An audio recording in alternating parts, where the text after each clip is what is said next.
Hi there, Philip and Philip are back, and we're here to unleash your talent.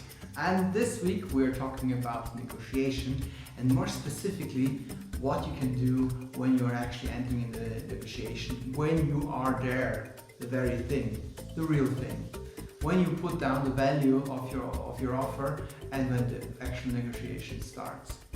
So it's actually very important when you enter the negotiation that you have your frame of mind set up, that you know exactly how far you can go, how far you want to go, and how far you would like to go.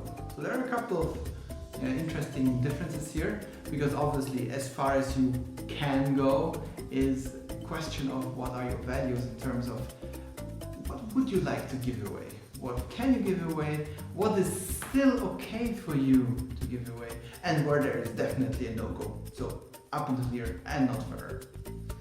On the other hand, what would you like to give away? So basically free concessions or concessions that you don't mind, that are not really relevant for you because they're for free or they are very cheap for you or you already planned for them. But these concessions could be very important for your opposite. So that would be a very good strategy possibility. And finally, the frame where you would like to go.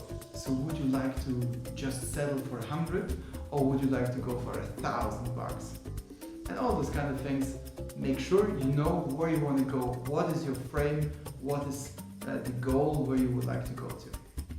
Philip just mentioned 100 or $1,000. Well, I'll tell you a little secret. Very often in negotiation, price is not even the primary thing to discuss. True story. Because very often it's all about quality, or it's about you as person, or just think about doing a salary negotiation. If you're in a big company or even in a startup, there's typically a lot of budget here. There might be machines, there might be software, there's so many things which cost a lot of money. Honestly, it doesn't make a big difference if your salary is now 3% higher or 2.5% higher. So it's really not only about the numbers here. That's very nice to know, because this takes some pressure out. If you always think, ooh, can I ask for this? Typically, you can. But the background here is, how do you convince people? How do you make sure that they understand that you're worth this price, or that you want to sell a product and it's worth this price? Well, if you can sell more the benefits of what lie behind the product, the service, yourself, then it's easier to convince people.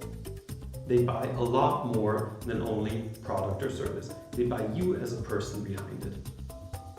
It actually makes a lot of sense if you think about for yourself, like 10 points, 10 reasons why you are worth, why your product is worth what you're asking for it.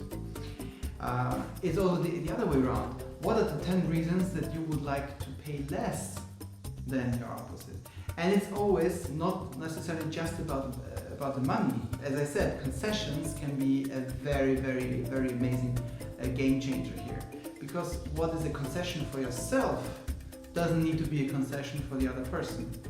Or what is not a concession for yourself can be actually the one thing that the other person would like to have. So that's actually very easy.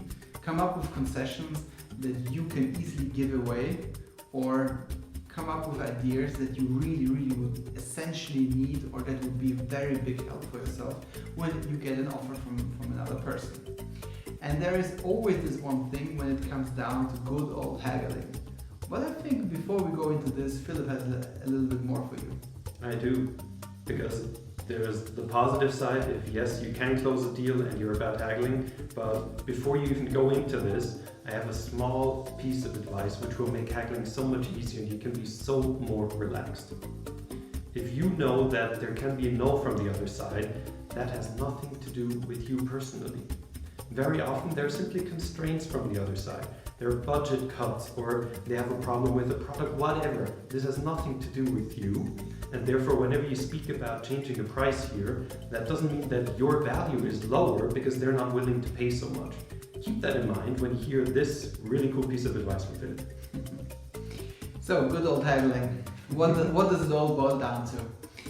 If you cannot agree on constraints or on alternative outcomes or on concessions, price might be at some point an issue. And a very easy thing, like one of those golden tips in negotiation is whenever you make a final offer or something that you label as final offer, make sure that the number is an uneven number and a weird one if it's possible. Why? So, well, you know, if I would make an offer for, let's say, 2,900, it's like, you know, 2,900 is just like an arbitrary number. Sounds like it. Okay, let me think. So if I do this is okay. I can improve the offer and I can go to 3,150. How does this sound to you? Okay, it sounds like you really did some calculation in your head. Yeah. So this is a constructed price. And you know, if I can squeeze it a little bit more, I can give you 3,251.7 for the whole thing. Now, if your opposite gets this kind of calculation in front of them, then they will know for sure you squeezed everything out of your offer and you went down completely and you made the best possible offer. So keep in mind, your final price in the best case should be uneven, an odd number, a weird number that looks calculated. That's already it for this week. We hope you learned something out of this video. And don't forget, we're here to unleash your talents. And not just your talents, but the talents of anyone who would like to improve and who would like to grow. So if you know somebody who can use our videos, who would like to grow with our input, just share the link. We're happy to help here. and you can haggle with them as well. Maybe. Yes. See you next week.